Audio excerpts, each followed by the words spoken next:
Hey, this is Dr. Mercola, and it's always been surprising to me how even physicians fail to appreciate how important the mouth is and the health of our teeth is to our total health.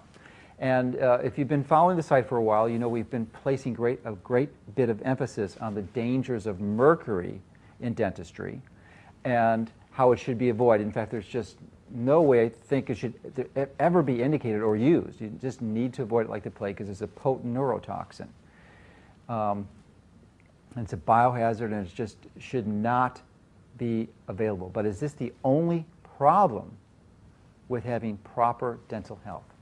Unfortunately, the sad answer is no.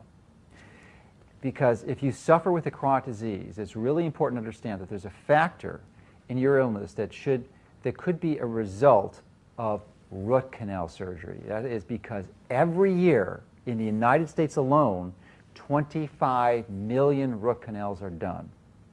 And nearly every dentist and physician is oblivious to the serious potential health risk that this operation produces. So I'm going to discuss the challenges with root canals. And this is somewhat controversial, but I believe it's important. I've known about this information for about 20 years. Because it's really vital to understand that over 95% of all dentists and physicians do not understand this issue because they have avoided the study of this important research that's been available literally for over 100 years. Fortunately, because I was educated about the dangers of root canal, have been able to avoid all of them in my entire life. And interestingly, shortly after I learned about it, I wound up having an infected tooth that was seriously infected that had to be surgically removed. Now, a traditional dentist, of course, would have done a root canal. Now, the interesting thing, and why I say it's interesting, is that I was about 40 years old at the time, and for my entire adult life up to that point, I suffered with really severe acne, chronic severe cystic acne that I tried everything for. It wasn't getting better. And the moment I had that tooth removed, the acne disappeared. It was like a miracle, which is very interesting. So for me, it made a pretty dramatic, remarkable change in my own health. Now, you might wonder, well, you're Dr. Mercola. How did you get an infected tooth? Well, the challenge is, and really, if you're a parent, you just really have to appreciate and understand this, that the reason you get infected teeth, or sort of the beginning of that, which would be cavities, is because of your diet. As Dr. Price wound up finding through his extensive research, it's all the diet. If you're eating a healthy diet that's really essentially avoids sugars, and I believe many times grains, it's full of good vegetables and healthy foods, and you're really avoiding the toxins, you just aren't going to get cavities. And if you look at cultures that are eating really ideal types of diets, you'll see that cavities are almost non-existent in that culture. And that's what happens here. So parents, you really have got to be so good with your kids and really teach them these principles so they can avoid these problems and complications later in life. But getting back to my own experience, I've had 2 additional teeth removed. And what I did initially for the first tooth that was removed, I had a partial put in, and then it was switched to actually a bridge. So I had 2 bridges, and I actually, in my most recent one, I'm in the transition now of actually having an implant, but it's a very special metal called zirconium, which I believe is far better than titanium. Fortunately, I've had an early mentor in this area, and that was a Dr. Tom Stone and a Dr. Douglas Cook, who is a biological dentist up in northern Wisconsin. And they taught me this information about 20 years ago, so I've been able to apply it to my own health personally and have avoided all root canals and recommend that all my friends and family avoid them, and I recommend that you consider avoiding them too. But I'm going to provide you with the information, the material, the knowledge that you'll need to make that informed choice. The pioneer in this work and the toxicity of root canals was actually done by Mayo Clinic and Dr. Weston Price. And this was done, they did this jointly back in about 1910, over a century ago. Now, Dr. Weston Price was known as the world's greatest dentist. He was a researcher, a diligent researcher, and his work was revered by both the dental and medical professions. His work took him around the world where he studied the teeth, diets, and the bones of native populations living without the benefit of modern food and avoiding essentially all the processed food. So he did 25 years of careful, impeccable research, and he actually led a team of 90 researchers where their findings mark right up there with some of the greatest medical discoveries of the 20th century. Unfortunately, for the most part, his information and the information that he found out has been largely suppressed. Now, this all started because around 1900, Dr. Price had been treating root canal infections, but he became suspicious that these root canal teeth always remain infected, even though he treated them like all the other dental physicians did. So that thought kept preying on his mind, haunting him each time a patient consulted him for some serious debilitating disease for which the medical profession had no answer. Then one day, he recommended that a woman who had been wheelchair bound for about 6 years, that he recommended that she had her root canal teeth or tooth extracted, even though it looked fine. He then removed the tooth from the woman, and he actually implanted it under the skin of a rabbit. And interestingly, the rabbit developed this similar crippling arthritis, and actually in about 10 days the rabbit died. But even more profoundly important is that the patient had a spontaneous remission and her crippling arthritis resolved, which was really quite profound. So Dr. Price came to learn that many chronic degenerative diseases can originate from root-filled teeth. And the most frequent that he found were heart and circulatory diseases. But he also actually found 16 different bacterial agents, and I'll discuss that in a moment, as to that could contribute to that. Now, in Dr. Price's time, it was not easy to actually culture and identify these bacteria. They were actually anaerobes because the technology did not exist in the 1920s. But most of the bacteria that were reported by organized dentistry at that time were actually reported as anaerobes of unknown origin. But today we have far more sophisticated techniques like DNA analysis, so these bacteria can actually be very specifically identified. So the next most common disease were actually those of the joints, arthritis, and rheumatism. And in third place, but almost tied for second, were diseases of the brain and the nervous system, even things like MS.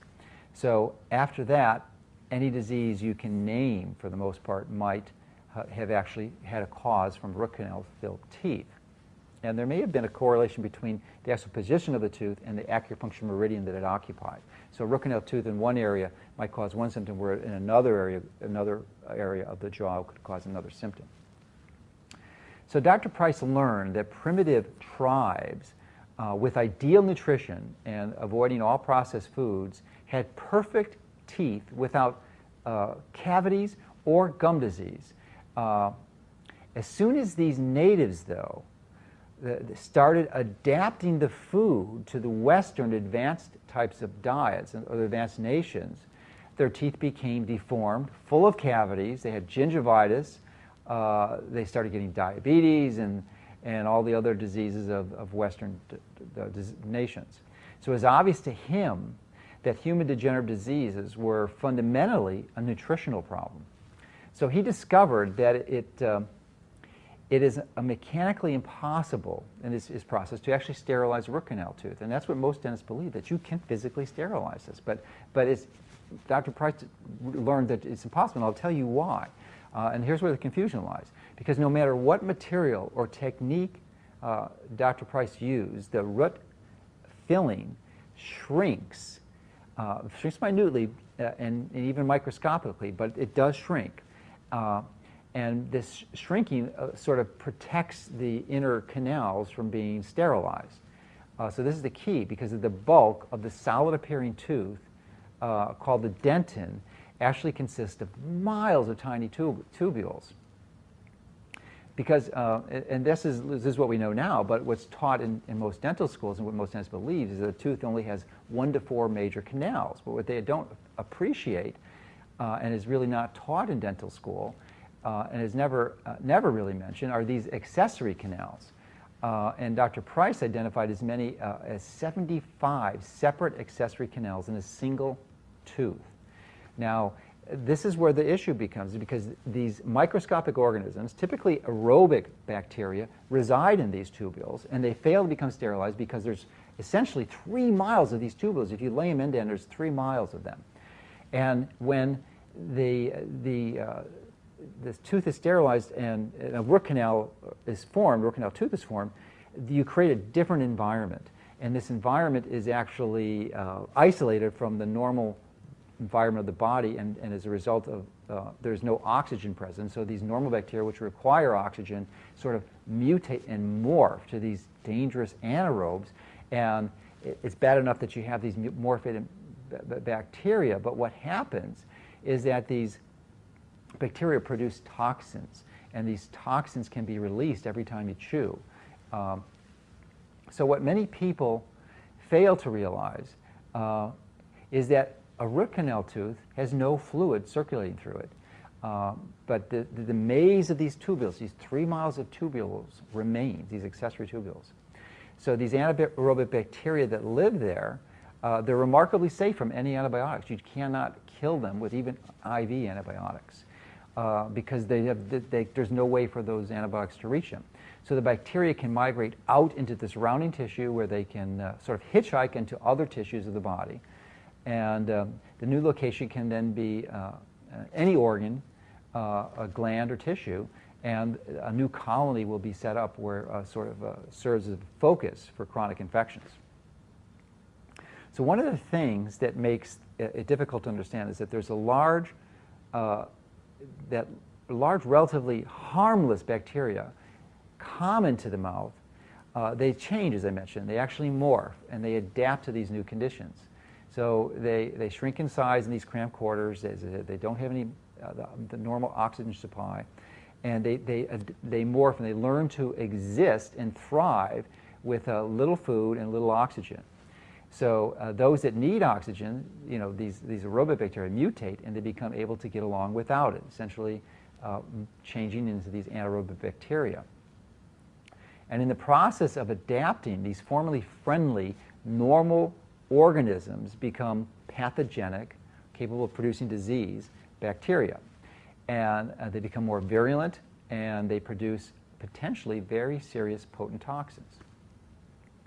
Now, Dr. Price's important research completely alters the way we must now think about how diseases develop and disappear. Now, these root canal teeth don't affect everyone. This is a concept I want you to understand, because if you have a strong immune system, you may remain in perfect health for many years, maybe even decades after root canal surgery. Dr. Price learned that if you have this strong immune system, it's capable of engulfing the bacteria, these living bacteria, in the infection, so that they sort of stabilize them and prevents them from spreading to other sites. However, once your immune system becomes compromised because of a severe accident, stress, or infection, your immune system can become so compromised that it can develop a degenerative disease because it's unable to control these pathogenic bacteria. So interestingly, there's no other area in medicine where a dead body part is kept in your body. If you have your appendix removed, the surgeon doesn't preserve it and keep it in there. He surgically excises it and removes it. If, God forbid, you were to have frostbite in one of your digits, into your fingers or your toes, now, we certainly would want to keep that toe or that finger, but that's not what happens. If there's a severe infection there, it's amputated. So once a body part dies, no matter how important it is, it's typically removed in the body, except for your tooth. Because sort of the standard of care in dentistry is to keep and preserve tooth structure. And there's an important component to that, because we definitely want to keep our teeth. And if you remove a tooth, you have to do something to address that, because there will be mechanical dysfunction that results from an absence of a tooth. But but you don't want to keep a dead tooth in your body. So, and largely because every time when you have a root canal tooth, every time you bite down, these bacteria, these anaerobe bacteria, are flushed into your bloodstream, and they start looking for a new home. And if you have a healthy immune system, this is not an issue. But the moment your immune system becomes compromised, look out, you're having a potential problem. So, creating this permanent abscess in your body with this root canal operation sets you up for some potentially very serious degenerative diseases. So whether these diseases occur shortly after the root canal surgery or they occur much later in life depends again on the health of your system. So Dr. Price actually wrote 2 very incisive books in 1922, and they were nearly 1,200 pages long, about this research, and it covered not only this research but human health and dental conditions that were important enough, so much so that he should have won a Nobel Prize, but unfortunately he didn't. And unfortunately also the American Dental Association denies his findings and claims that they have proven root canals to be safe. However, they have no published data or actual research on this. So his work seems to have been deliberately buried, unread, and unappreciated for about 70 years. At that time, there was an endodontist, and that's a surgeon, a root canal surgeon, by the name of Dr. George Meinig. Dr. Meinig was actually born in my hometown, which is Chicago, and he was born nearly 100 years ago. He moved on and eventually became a captain in the United States Army during World War II, and then moved to California, Hollywood, and became a dentist to the stars. And he practiced root canal therapy there in Hollywood, and he actually taught the subject to others in the dental profession. And eventually became one of the founding members of the American Association of Endodontists, and that's the professional association for root canal therapists, and those are dental physicians. So, however, in the early 1990s, Dr. Meinig developed an association with the Price-Pottinger Foundation, and he spent 18 months of intensive study of the meticulous 25-year root canal research that he found in Dr. Price's book, Dental Infections. And in June of 1993, Dr. Meinig published a book called The Root Canal Cover-Up. This book is still available on Amazon today, and if you want to pursue this topic in more detail, I would strongly recommend that you pick up a copy of that book, because it has really all the specific details and goes into much more detail than I can in this video. So if you're convinced, let me just mention that I would strongly recommend that you not have a root canal therapy. If you have one, let me caution you that there are some specific areas that you need to be concerned about before you actually remove a root canal, because you could make it worse. As I said, I don't believe anyone should ever get a root canal, but if you are considering one, you've got to do your homework on these issues. And you can listen to this video again. You can do Dr. Meinig's root canal book, or you can go back to Dr. Price's original research. So if you have one, you'll still want to consider removing it. Remember, because the moment your immune system starts to crash, the likelihood that you're going to encounter some serious, potentially degenerative disease increases. So basically your options if you're going to remove it are really quite simple. You can either have a partial put and made, and then that's a little tooth that you would place in and out. It's partial because it's not a full denture, it's only a partial denture, and it would contain however many teeth that were the root canal teeth, and there's an upper or lower one that you would use. That's the least expensive. It's also the least convenient. The other approach is that you can have what's called a bridge, and a bridge is a little more, considerably more expensive actually, but they have to typically destroy the adjacent teeth and create this bridge, which has looks like a normal tooth, but there's a space underneath it between you and your gum. So, and then you have to regularly floss with that. And the last approach you can use is an implant, and there's some potential problems with implants. The typical one that's used is titanium. One of the concerns is that you have multiple different types of metals in your mouth. So if you have titanium and you still have metal in either a crown or a filling, that metal can actually form a battery with the two dissimilar metals, and then that can cause a current that actually exceeds the current in your brain. So you want to be careful about putting that, and that's why my favorite is to use zirconium, but you really need to see a dentist who understands this, who's knowledgeable, who's been trained. in this, and certainly all dentists are trained in the therapy, but they're not trained in the specifics and the concerns about root canal danger. So you really need to see someone who's considered a biological dentistry, and we'll have some links for you on this page to how you can find those dentists. Remember, just pulling your tooth is not enough. Another interesting thing that Dr. Price found is that bacteria in the tissues adjacent to the tooth root canal can also be a problem, because they just don't reside in the tooth. They kind of permeate around the immediate tissue. So dentists are generally taught to remove a tooth and leave the periodontal ligament in the socket. And a procedure which would be similar to delivering a baby and leaving the placenta in the uterus. So most experts now who study this recommend a slow speed drilling with a burr to remove 1 millimeter of the entire bony socket, so you can get rid of all those bacteria, because there's a risk that bacteria can actually develop a cavitational necrosis. And the purpose is to do this is to remove that periodontal ligament, which seems to always be infected with these toxins and the bacteria.